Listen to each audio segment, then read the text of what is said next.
Well, Carol, Jeff Hare tells me that he smashed the window in his side door to get out to save his family's life. He says his father-in-law came home just before and said something wasn't right.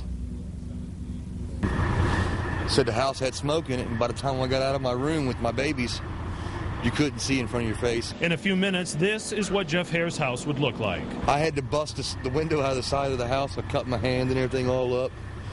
But I busted the window out of the door and set them through it. Like messing with the lock, I couldn't get it open, so I went through the window too. And when I got outside, I pulled on the door real hard and it opened up, and I got my father-in-law out. After Hare had rescued his two daughters and father-in-law, the Bellevue-Dayton Fire Department had their own problems. 5 fire hydrants were inoperable because the water in the line was frozen. I mean, it hampered our efforts here big time. Chief Denny Lynn said valuable time was lost because of the problem. You might pull up and have a frozen hydrant, but you go to the next one and it's perfectly fine. Today is something I haven't seen in 35 years of my career, where 5 hydrants in the same area were frozen. They resorted to the water they carry on board their trucks and then hooked into working hydrants blocks away. Then we had to go search out and go all the way to 6th Avenue to get a hydrant that would work. In the meantime, Hare's family is staying with relatives. He says he's thankful his family is all right. Just like the height of a door window, I took them and just dropped them. But I had to do what I had to do. They were safer. I'd rather have a broken leg than die in there.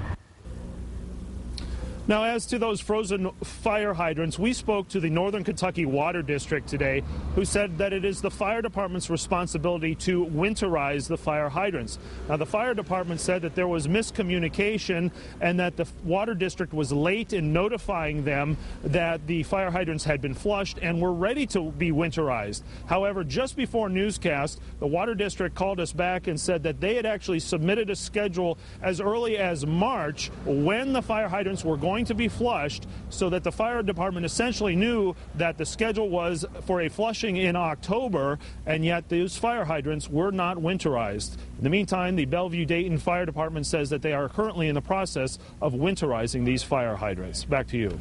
Jay